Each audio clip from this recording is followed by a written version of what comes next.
செய்திகளுக்காக கௌரி விஸ்வநாத். முதலில் தலைப்புச் செய்திகள்.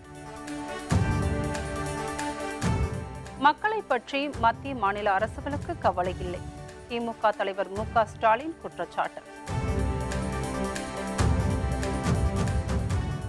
பெரம்பலூர் மக்களவை தொகுதி வேட்பாளர் டாக்டர் பாரிவேந்தருக்கு ஆதரவு அளியுங்கள். பாரிவேந்தர் அவர்களுக்கு நீங்கள் எல்லாம் இருகரம் கூப்பி உங்களிடத்தில் வாக்கு கேட்கிறார். அவர் மட்டுமல்ல, நானும் உங்களை இருகரம் கூப்பி கேட்கிறேன். உதயசூரியனுக்கு நீங்கள் ஆதரவனை தந்திட வேண்டும். வாக்காளர்களுக்கு மு.க. ஸ்டாலின் வேண்டுகோள். தமிழகத்திலும் மத்தியிலும் ஆட்சி மாற்றம் தேவை. முசிறி பொதுக்கூட்டத்தில் டாக்டர் பாரிவேந்தர் பேச்சு. பண மதிப்பிழப்பு நடவடிக்கையால் மக்களின் சுதந்திரம் பாதிப்பு. டாக்டர் பாரிவேந்தர் குற்றச்சாட்டு.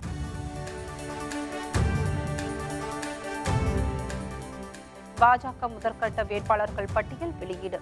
வாரணாசி தொகுதியில் பிரதமர் மோடி போட்டி. நாட்டு மக்களை பற்றி மத்திய மாநில அரசுகளுக்கு அக்கறை இல்லை என திமுக தலைவர் மு.க. ஸ்டாலின் குற்றம் சாட்டியுள்ளார். திருச்சி மாவட்டம் முசிறியில் திமுக தலைமையிலான மதசார்பற்ற முற்போக்கு கூட்டணி சார்பில் பெரம்பலூர் மக்களவை தொகுதி வேட்பாளரும் இந்திய ஜனநாயக கட்சியின் நிறுவனர் தலைவருமான டாக்டர் பாரிவேந்தரை ஆதரித்து பிரம்மாண்ட பொதுக்கூட்டம் நடைபெற்றது.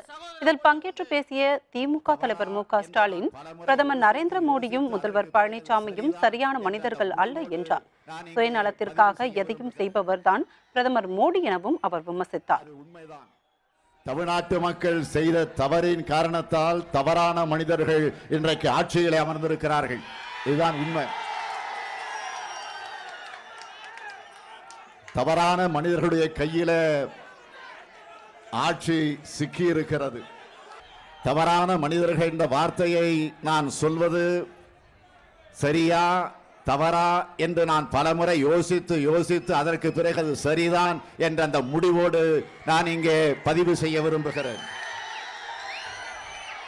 அது உண்மைதான். நரேந்திர மோடியோ எடப்பாடி பழனிசாமியோ சரியான மனிதர்கள் அல்ல, தவறான மனிதர்கள் அவர்கள். தொடர்ந்து பேசிய ஸ்டாலின், தமிழகத்தில் பொல்லாத ஆட்சி நடைபெறுவதற்கு சாட்சிதான் பொள்ளாச்சி கொடூரம் என தெரிவித்தார். கலெக்ஷன் கரப்ஷன் கமிஷன் என்பதுதான் முதலமைச்சர் பழனிசாமியின் கொள்கை என்றும், கொடநாடு விவகாரத்தில் குற்றச்சாட்டுக்கு ஆளான முதலமைச்சர் பழனிசாமி ஆட்சியில் நீடிப்பது நியாயமா என்றும் கேள்வி எழுப்பினார். கரப்ஷன் கமிஷன் கலெக்ஷன் இதுதான் அவருடைய கொள்கை. ஒரு 15-20 நாட்களாக தொலைக்காட்சிகளில் பத்திரிகைகளில் தொடர்ந்து வந்து கொண்டிருக்கக்கூடிய ஒரு செய்தி, ஒரு கொடுமையான செய்தி, நினைத்தே பார்க்க முடியாத செய்தி, பொள்ளாச்சி சம்பவம். நான் கேட்கிறேன், இன்றைக்கு தமிழ்நாட்டினுடைய முதலமைச்சர் எடப்பாடி பழனிசாமி, துணை முதலமைச்சராக இருக்கக்கூடிய ஓ பன்னீர்செல்வம் அவர்கள் ஏதாவது ஒரு இரங்கல் செய்தி, ஒரு ஆறுதலாக ஒரு துக்க செய்தி அல்லது இதை கண்டிக்கின்ற வகையில் ஒரு செய்தி இதுவரையில் கொடுத்ததுண்டா? ஆக இந்த பொல்லாத சம்பவங்கள் நடப்பதற்கு ஒரு சாட்சி தான் இந்த பொள்ளாச்சி சம்பவம். முன்னதாக இந்திய ஜனநாயக கட்சியின் நிறுவனர் தலைவரும் பெரம்பலூர் மக்களவை தொகுதி வேட்பாளருமான டாக்டர் பாரிவேந்தரை பெருவாரியான வாக்குகள் வித்தியாசத்தில் வெற்றி பெற செய்ய வேண்டும் என மு.க. ஸ்டாலின் கேட்டுக்கொண்டார். அப்போது பொதுக்கூட்டத்தில் பங்கேற்ற லட்சக்கணக்கான கட்சியினரும் பொதுமக்களும் உரத்த குரல் எழுப்பி தங்களது ஆதரவினை தெரிவித்தனர். நம்முடைய மதச்சார்பற்ற முற்போக்கு கூட்டணியின் சார்பில் வேட்பாளராக உங்களிடத்தில் ஒப்படைக்கப்பட்டிருக்கக்கூடிய நம்முடைய மதிப்பிற்குரிய பாரிவேந்தர் அவர்களுக்கு நீங்கள் எல்லாம்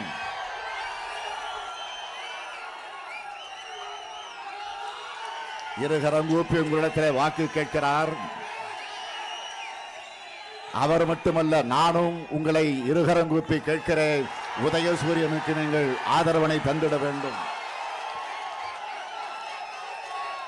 ஆதரவனை தருவீர்களா? தருவீர்களா? தருவீர்களா? இன்னும் கொஞ்சம் சத்தம். தமிழகத்திலும் மத்தியிலும் ஆட்சி மாற்றம் கொண்டுவர வேண்டிய நேரம் வந்துவிட்டதாக பெரம்பலூர் மக்களவை தொகுதி வேட்பாளரும் இந்திய ஜனநாயக கட்சியின் நிறுவனர் தலைவருமான டாக்டர் பாரிவேந்தர் தெரிவித்துள்ளார். திமுக தலைமையிலான மதசார்பற்ற முற்போக்கு கூட்டணியின் தேர்தல் பிரச்சார பொதுக்கூட்டத்தில் பெரம்பலூர் மக்களவை தொகுதி வேட்பாளரும் இந்திய ஜனநாயக கட்சி நிறுவனர் தலைவருமான டாக்டர் பாரிவேந்தர் பங்கேற்றார். அப்போது பேசிய டாக்டர் பாரிவேந்தர் பண மதிப்பிழப்பு நடவடிக்கையின் காரணமாக நாட்டு மக்கள் சுதந்திரத்தை இழக்க நேரிட்டதாக குறிப்பிட்டார். ஜிஎஸ்டி வரி விதிப்பால் ஏராளமான சிறு குறு தொழில் நிறுவனங்கள் பாதிக்கப்பட்டதாக குறிப்பிட்ட அவர் 2018ஆம் ஆண்டு மட்டும் 1 கோடி பேர் வேலை இழந்துள்ளதாக தெரிவித்தார். மோடி அரசு 2016இல் இரவு 12 மணிக்கு ஒரு நாள் பண மதிப்பிழப்பின் காரணமாக நம்மையெல்லாம் சுதந்திரத்தை இழக்கச் செய்துவிட்டார். அது 2016. 2017இல் ஜிஎஸ்டி வரி என்பது இன்றைக்கு ஏற்கனவே வேலைக்கு போராடி கொண்டிருக்கிற படித்த இளைஞர்கள் சிறு குறு தொழிலை செய்து கொண்டிருப்பவரெல்லாம் கூட இருந்த வேலையும் இழக்க வேண்டிய அவசியம் ஏற்பட்டுவிட்டது.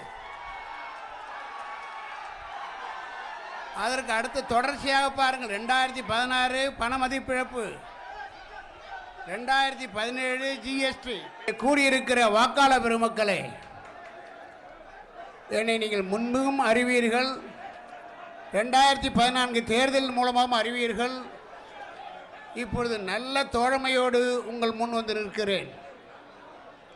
இந்த நேரத்தில் உங்களுக்கு எந்த தயக்கமும் இருக்க தேவையில்லை. அது மட்டுமல்ல, நீங்கள் முழித்துக் கொள்ள வேண்டிய நேரம் இது. தமிழ்நாட்டிலும் மையத்திலும் ஒரு மாற்றத்தை கொண்டு வர வேண்டிய நேரம் இது. இந்த மாற்றம் சரியான மாற்றம். இதற்கு தடைபட்டால், தள்ளி போனால் அந்த பாதிப்பு உங்களைத்தான் சாடும் என்பதை நீங்கள் புரிந்து கொள்ள வேண்டும். தொடர்ந்து பேசிய டாக்டர் பாரிவேந்தர், கஜா புயலால் நிலை குலைந்து போன மக்களுக்கு ஆறுதல் கூறக்கூட பிரதமர் மோடி நேரில் வரவில்லை என குற்றம் சாட்டினார்.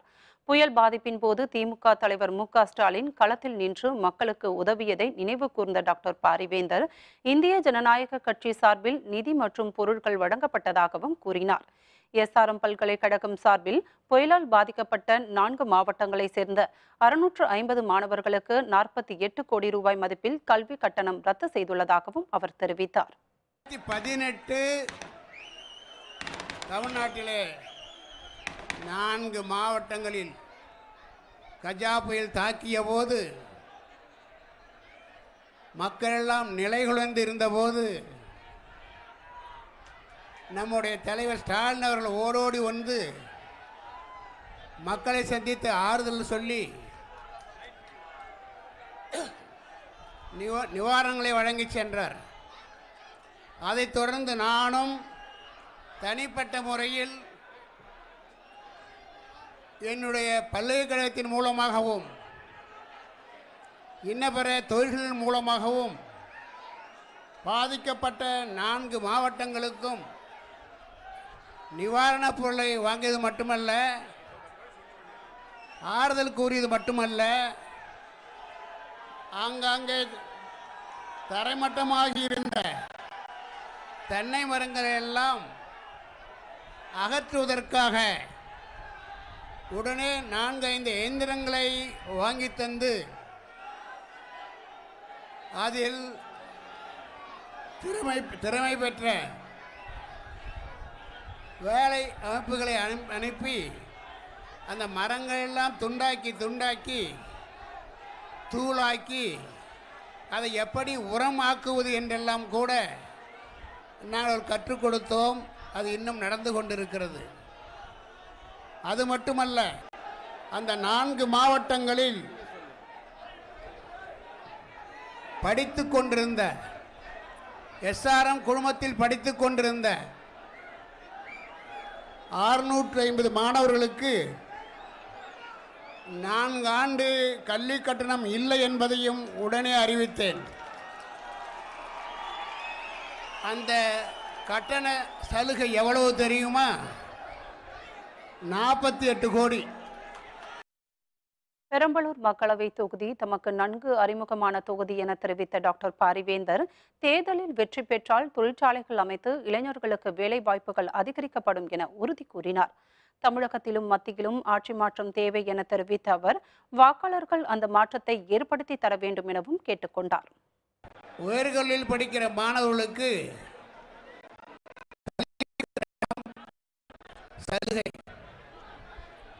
10வது படித்தவர்களுக்கு சாலை பராமரிப்பில் 1 கோடி பேருக்கு வேலை வாய்ப்பு, 50 லட்சம் பேருக்கு மகளிருக்கு மறுவாழ்வு, இப்படி கோடி கோடியாக வேலையை ஏற்படுத்தி கொடுக்கிற அந்த நம்முடைய தேர்தல் பிரச்சார இந்த தேர்தல் மேனிஃபெஸ்டோ, தேர்தல் அறிக்கை, இப்படி புதுசாக கோடிக்கணக்கில் வேலையை உண்டாக்கி தருகிறார்கள். ஆனால் 2018 நடந்தது என்ன? இந்திய அளவில் 1 கோடி பேர் வேலையை இழந்திருக்கிறார்கள் என்பதுதான் உண்மை. முன்னதாக பேசிய தேசிய தென்னிந்திய நதிகள் இணைப்பு விவசாயிகள் சங்க தலைவர் ஐயா கண்ணு, இந்திய ஜனநாயக கட்சி நிறுவனர் தலைவரும் பெரம்பலூர் நாடாளுமன்ற தொகுதி வேட்பாளருமான டாக்டர் பாரிவேந்தரை வெற்றி பெற செய்ய விவசாயிகள் முழு மூச்சாய் பாடுபடுவார்கள் என தெரிவித்தார். பாரிவேந்தர் ஐயா வந்திருக்கிறார். அவர் இங்கே வேட்பாளராக நிற்கிறார். அவரை வெற்றியடைய செய்ய வேண்டியது விவசாயிகளுடைய கடமை. அது உயிர் மூச்சு. நாம் பாடுபடுவோம், அவர் வெற்றிக்காக உழைப்போம் என்று உறுதியேற்போம். மதசார்பற்ற முற்போக்கு கூட்டணி சார்பில் நடைபெற்ற இந்த பிரம்மாண்ட பொதுக்கூட்டத்தில் இந்திய ஜனநாயக கட்சியின் தலைவர் ரவி பச்சமுத்து, பொதுச் செயலர் ஜெயசீலன், முன்னாள் அமைச்சர் KN நேரு மற்றும் காங்கிரஸ், மதிமுக, இந்திய கம்யூனிஸ்ட், மார்க்சிஸ்ட் கம்யூனிஸ்ட், விவசாயிகள் சங்கம் உள்ளிட்ட கூட்டணி கட்சி தலைவர்கள், நிர்வாகிகள் மற்றும் லட்சக்கணக்கான பொதுமக்கள் கலந்து கொண்டனர்.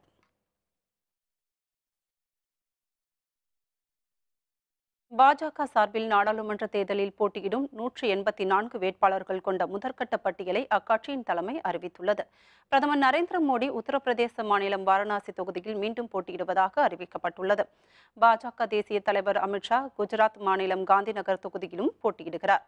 மத்திய அமைச்சர்கள் நிதின் கட்கரி நாக்பூர் தொகுதியிலும், ராஜ்நாத் சிங் லக்னோவிலும், VK சிங் காசியாபாத்திலும் போட்டியிடுகின்றனர். நடிகை ஹேமா மாலினி மதுரா தொகுதியில் போட்டியிடுகிறார். மத்திய அமைச்சர் ஸ்மிருதி இரானி காங்கிரஸ் தலைவர் ராகுல் காந்தியை எதிர்த்து அமேதி தொகுதியில் போட்டியிடுகிறார். தமிழகத்தில் கன்னியாகுமரியில் பொன் ராதாகிருஷ்ணனும், தூத்துக்குடியில் தமிழிசை சவுந்தரராஜனும் போட்டியிடுகின்றனர். சிவகங்கையில் H ராஜா, ராமநாதபுரத்தில் நயினார் நாகேந்திரன், கோயம்புத்தூரில் CP ராதாகிருஷ்ணன் ஆகியோர் போட்டியிட உள்ளனர். மதுரை மக்களவை தேர்தல் தேதியை மாற்றக் கோரிய வழக்கில் சென்னை உயர்நீதிமன்றம் நாளை தீர்ப்பு அளிக்கிறது. மதுரை சித்திரை திருவிழா மற்றும் பெரிய வியாழ நிகழ்வு காரணமாக ஏப்ரல் 18ஆம் தேதி நடைபெறும் மக்களவை தேர்தல் தேதியை மாற்றக்கோரி வழக்கு தொடரப்பட்டது. இந்த வழக்கில் தேர்தல் ஆணையில் தரப்பில் பதில் மனு தாக்கல் செய்யப்பட்டது. மதுரையில் மக்களவை தேர்தலை ஒத்திவைக்க முடியாது என தெரிவித்த தேர்தல் ஆணையம், வாக்குப்பதிவு இரவு 8 மணி வரை நடைபெறும் என தெரிவித்தது. இதனிடையே மக்களவை, சட்டப்பேரவை தேர்தல் தொடர்பான அனைத்து வழக்குகளும் சென்னை உயர்நீதிமன்றத்தில் மார்ச் 15 முதல் விசாரிக்கப்படும் என உத்தரவிட்டது. இதனையடுத்து மதுரை மக்களவை தொகுதியின் தேர்தல் தேதி மாற்றம் குறித்த வழக்கு சென்னை உயர்நீதிமன்ற அமர்வுக்கு மாற்றம் செய்யப்பட்டுள்ளதால் இந்த வழக்கில் நாளை தீர்ப்பு வழங்கப்படுகிறது. 2000 ரூபாய் வழங்கும் திட்டம் நிறுத்தி வைப்பு. உயர்நீதிமன்றத்தில் தமிழக அரசு தகவல். விவரம் விளம்பர இடைவேளைக்கு பிறகு.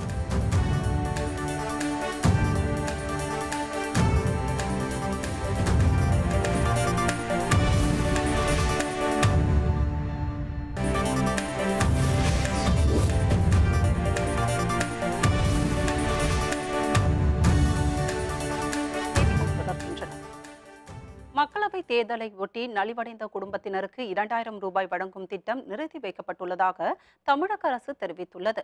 இது தொடர்பாக விழுப்புரத்தை சேர்ந்த கருணாநிதி என்பவர் தொடர்ந்த வழக்கு சென்னை உயர்நீதிமன்றத்தில் இன்று விசாரணைக்கு வந்தது. அப்போது தமிழக அரசு சார்பில் ஆஜரான வழக்கறிஞர், தேர்தல் நடத்தை விதிகள் அமலில் உள்ளதால் 2000 ரூபாய் வழங்கும் திட்டத்திற்கான பயனாளிகள் கணக்கெடுப்பு பணி நிறுத்தி வைக்கப்பட்டுள்ளதாக தெரிவித்தார். தமிழகத்தில் காங்கிரஸ் கட்சி போட்டியிடும் தொகுதிகளுக்கான வேட்பாளர் பட்டியல் நாளை வெளியாகும் என எதிர்பார்க்கப்படுகிறது. நாடாளுமன்றம் மற்றும் சட்டப்பேரவை இடைத்தேர்தலை ஒட்டி திமுக தலைமையிலான கூட்டணியில் காங்கிரஸ் கட்சி இடம்பெற்றுள்ளது. காங்கிரஸ் கட்சிக்கு புதுச்சேரி உட்பட 10 தொகுதிகள் ஒதுக்கப்பட்டுள்ளன.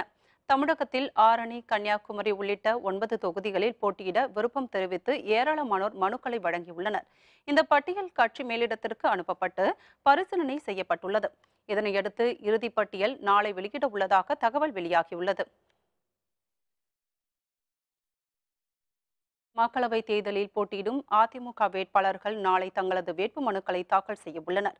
அதிமுக சார்பில் நாடாளுமன்ற, சட்டமன்ற இடைத்தேர்தல்களில் போட்டியிடும் வேட்பாளர்கள் பட்டியல் கடந்த 17ஆம் தேதி அறிவிக்கப்பட்டது.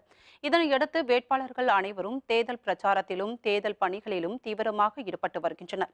அதிமுக வேட்பாளர்கள் வருகிற 25ஆம் தேதி வேட்பு மனுக்களை தாக்கல் செய்வார்கள் என தகவல் வெளியான நிலையில் அவர்கள் அனைவரும் நாளை தங்களது வேட்பு மனுக்களை தாக்கல் செய்ய உள்ளதாக தெரியவந்துள்ளது. கோயம்புத்தூரில் மாரடைப்பால் மரணமடைந்த சூலூர் சட்டமன்ற உறுப்பினர் கனகராஜ் உடலுக்கு முதல்வர் பழனிசாமி மற்றும் துணை முதல்வர் ஓ பன்னீர்செல்வம் ஆகியோர் நேரில் சென்று அஞ்சலி செலுத்தினர். கோயம்புத்தூர் மாவட்டம் சூலூர் தொகுதி அதிமுக சட்டமன்ற உறுப்பினர் கனகராஜ் இன்று காலை மாரடைப்பு ஏற்பட்டு உயிரிழந்தார். பொதுமக்களின் அஞ்சலிக்கு பிறகு ஊர்வலமாக கொண்டு செல்லப்பட்ட அவரது உடல் சூலூர் அடுத்த காமநாயக்கன் பாளையம் பகுதியில் நல்லடக்கம் செய்யப்பட்டது.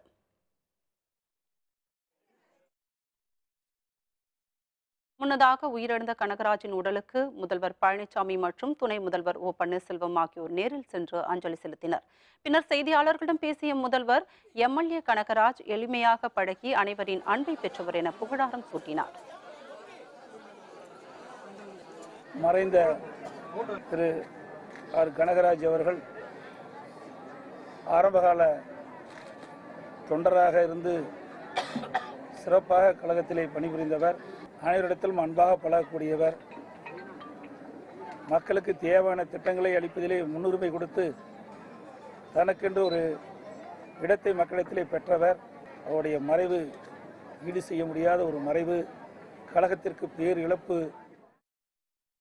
தேர்தல் அதிகாரி ஒதுக்கும் சின்னத்தில் மதிமுக போட்டியிடும் என அக்கட்சியின் பொதுச் செயலர் வைகோ தெரிவித்துள்ளார். சென்னை விமான நிலையத்தில் செய்தியாளர்களிடம் பேசிய அவர், திமுக தலைமையிலான மதசார்பற்ற முற்போக்கு கூட்டணி 40 தொகுதிகளிலும் வெற்றி பெறும் என்றார். ஈரோடு தொகுதியில் போட்டியிடும் மதிமுக வேட்பாளர் கணேசமூர்த்தி தேர்தல் அதிகாரி ஒதுக்கும் சின்னத்தில் போட்டியிடுவார் எனவும் வைகோ கூறினார்.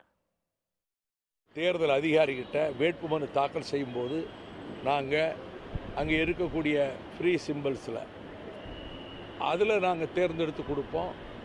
அதற்கு பிறகு வேட்புமனு வாபஸ் வாங்கப்படுகிற அந்த நாளன்று தான் சின்னம் ஒதுக்கப்படும். மறுமலர்ச்சி திராவிட முன்னேற்ற கழகம் அப்படி தேர்தல் அதிகாரி ஒதுக்குகின்ற சின்னத்தில் போட்டியிடும். கடலூர் மாவட்டம் குறிஞ்சிப்பாடி அருகே ஆவணங்கள் இன்று எடுத்து செல்லப்பட்ட 19 லட்சம் ரூபாய் பணத்தை அதிகாரிகள் பறிமுதல் செய்தனர். கடலூர் மாவட்டம் குறிஞ்சிப்பாடி அருகே கருங்குடியில் தேர்தல் பறக்கும் படைக்குழுவினர் வாகன சோதனையில் ஈடுபட்டிருந்தனர். அப்போது வங்கிகளுக்கு ஒப்பந்த அடிப்படையில் பணம் எடுத்து செல்லும் வாகனத்தை சோதனை செய்தனர். அதில் 19 லட்சம் ரூபாய் பணம் இருந்தது கண்டுபிடிக்கப்பட்டது. உரிய ஆவணங்கள் இல்லாததால் அந்த பணத்தை தேர்தல் பறக்கும் படையினர் பறிமுதல் செய்தனர். திருநெல்வேலியில் பறக்கும் படையினர் நடத்திய வாகன சோதனையில் 17 லட்சம் ரூபாய் பணம் பறிமுதல் செய்யப்பட்டது. உடையார்பட்டியில் வட்டாட்சியர் தலைமையிலான பறக்கும் படையினர் ஆய்வு நடத்திய போது வங்கியில் பணம் நிரப்பும் வாகனத்தை ஆய்வு செய்ததில் 68 லட்சம் பணம் இருந்தது தெரியவந்தது. ஆனால் அந்த பணத்தில் 12 லட்சம் ரூபாய்க்கு முறையான ஆவணம் இல்லை. இதனால் அவற்றை அதிகாரிகள் பறிமுதல் செய்தனர். இதேபோல பாளையங்கோட்டை மகாராஜ நகர் பகுதியில் பறக்கும் படையினர் நடத்திய வாகன சோதனையில் ஆவணங்கள் இல்லாமல் கொண்டு செல்லப்பட்ட 5 லட்சம் ரூபாய் பணம் பறிமுதல் செய்யப்பட்டது. காஞ்சிபுரம் மாவட்டத்தில் இதுவரை 3.5 கோடி ரூபாய் பணம் பறிமுதல் செய்யப்பட்டுள்ளதாக மாவட்ட ஆட்சியர் பொன்னையா தெரிவித்துள்ளார். மாவட்டத்தின் பல்வேறு பகுதிகளில் சோதனை சாவடிகள் அமைக்கப்பட்டு தீவிர கண்காணிப்பில் ஈடுபட்டு வருவதாகவும் அவர் கூறினார்.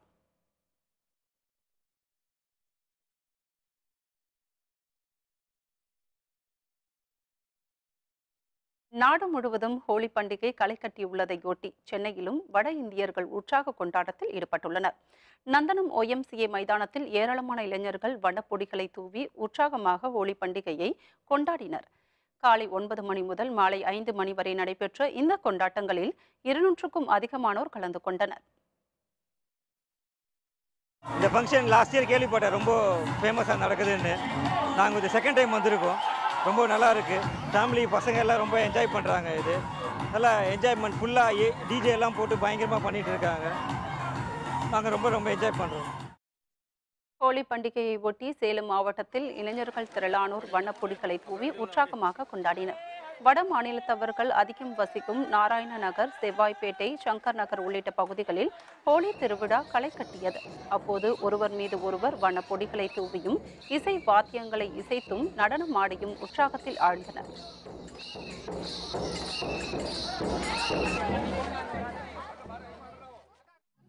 புதுச்சேரி ஜிப்மர் மருத்துவக் கல்லூரி மாணவ மாணவிகள் வண்ணப்பொடிகளை தூவி ஹோலி பண்டிகையை கொண்டாடினர். பாடல்களுக்கு நடனம் ஆடியும் நண்பர்கள் மீது தண்ணீரை பீச்சி அடித்தும் மகிழ்ச்சியை வெளிப்படுத்தினர். புதுச்சேரியில் உள்ள வட மாநிலத்தவர்களும் ஹோலி பண்டிகையை உற்சாகமாக கொண்டாடி மகிழ்ந்தனர். உடலில் சேறு பூசும் வினோத திருவிழா. வீதி உலா சென்று அம்மனை தரிசித்த பக்தர்கள். விவரம் விளம்பர இடைவேளைக்கு பிறகு.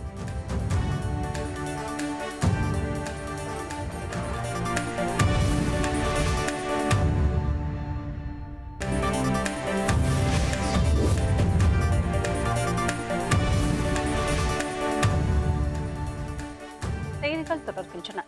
ராமநாதபுரம் மாவட்டம் கமுதியில் உள்ள முத்து மாரியம்மன் கோவிலில் நடைபெற்ற உடலில் சேறு பூசும் வினோத திருவிழாவில் பக்தர்கள் ஏராளமானோர் கலந்து கொண்டனர். 100 ஆண்டுகள் பழமையான இந்த விழாவை ஒட்டி பக்தர்கள் தங்களது உடலில் சேறு பூசியும் மாலை அணிந்தும் வீதி உலா சென்று அம்மனை தரிசித்தனர். உடலில் சேறு பூசுவதன் மூலம் கோடை வெயில், மஞ்சள் காமாலை, தேமல், அம்மை போன்ற நோய்களில் இருந்து தங்களை பாதுகாத்துக் கொள்ள முடியும் என பக்தர்கள் நம்பிக்கை தெரிவித்தனர். மீண்டும் தலைப்புச் செய்திகள். மக்களை பற்றி மத்திய மாநில அரசுகளுக்கு கவலை இல்லை.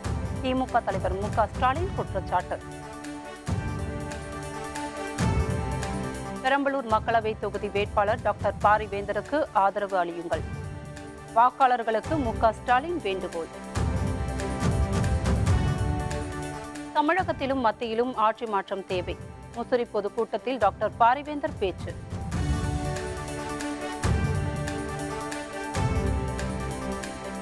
பண மதிப்பிழப்பு நடவடிக்கையால் மக்களின் சுதந்திரம் பாதிப்பு. டாக்டர் பாரிவேந்தர் குற்றச்சாட்டு.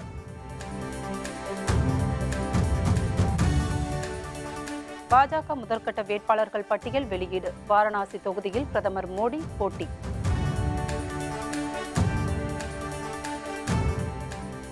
இத்துடன் வேந்தரின் கண்ணுறங்கும் வேளை இரவு செய்திகள் நிறைவடைந்தன. வேந்தர் டிவி செயலியை பதிவிறக்கம் செய்து முக்கிய செய்திகளை நேயர்கள் காணலாம். மீண்டும் நாளை காலை 7 மணிக்கு இளங்கதிர் காலை செய்திகளில் சந்திப்போம். வணக்கம்.